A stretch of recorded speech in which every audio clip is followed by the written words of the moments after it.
And he gets the first number correct. How about the second number? Well, Rocky loves numbers.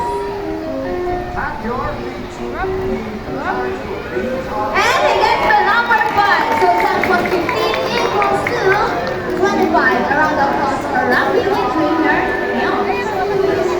This time I need an adult volunteer with 500 peso deal.